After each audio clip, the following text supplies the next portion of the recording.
Well, despite growing evidence of youth activism and mobilization, Nigerian youths have yet to achieve the level of inclusion required to gain representation in politics.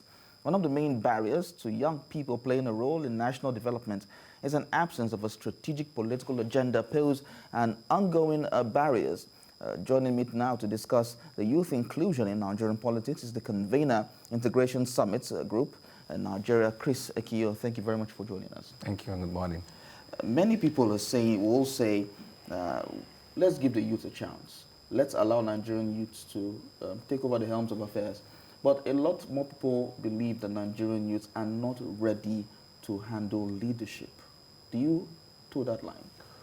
Well, I think it's like what you've said is like 6.5 a dozen.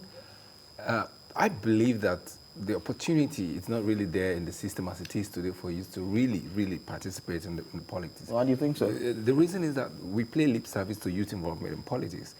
Take a broad view of the existing political parties right now. Okay. Check who youth leaders are and find out that youths in themselves. Okay. And the youth also, on the one hand, seemingly are aloof. They've been sold a lie for too long, and they begin to think that they really cannot do it by themselves. This lie has been on over the period by leaders currently managing the affairs of the party.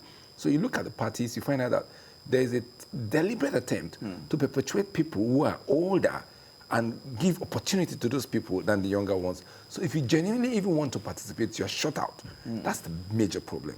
And because the politics is that of money-backed politics, younger people don't have the financial capacity to drive the process into getting to where they can occupy offices. So oftentimes, those older ones decide who becomes what. So you may just find one youth who's privileged or opportune because he had a godfather somewhere who allows him into the gate. The gatekeepers now are older generation and they are not ready yet for either reasons of greed or power or fame to create space for the younger ones. However, young people can take their destiny in their hand by building up a critical mass of young people that can push out these people out the door. One was thinking that after the aftermath of the NSAS protest will be that the youth will come out to ensure that they do things to gain power. The political consciousness was rife at the time. But shortly after that, we had the by-election in Lagos. Many youths didn't come out to vote. So this is the situation. When you cow people and you put fear in people, they are careful. If you look at the outcome of the NSAS, people suffered untold hardship for a genuine struggle. Yeah. People who even supported the process, bank accounts were shut down. Once they trace that you have something to do with NSAS, you are being picked up. So people are wary about how government react to proactive actions.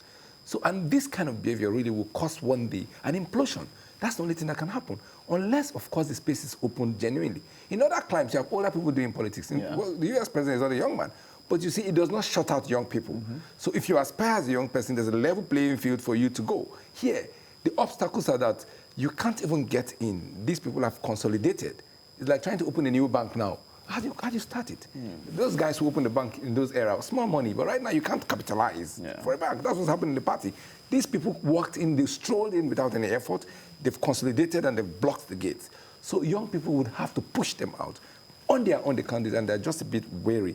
Do we do this? Are we together? But my advice to young people is we need to continue to build, consolidate, integrate, and get the critical mass of numbers and data so that at the appropriate time, it's not right yet, but we'll push them out. How do we get that? Well, one of the things you're saying is that society itself forms by events. The reflection of what we get today in Nigeria, what's happening today in Nigeria is a reflection of the kind of leadership we're managing. It will create actions and reactions that will shape our future. Young people are conscious of the fact that they've been shut out. They've tried the Young People's Party. Now, it's not about political parties, it's about numbers. We can get these numbers by conscientizing ourselves, and we're doing that slowly. The ISGN is mobilizing, other groups are mobilizing, but we'll get there.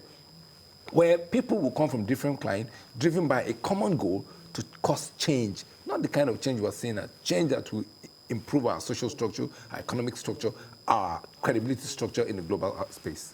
All right, Chris Ekiyor, thank you so much for talking to us on this. Thank you very much.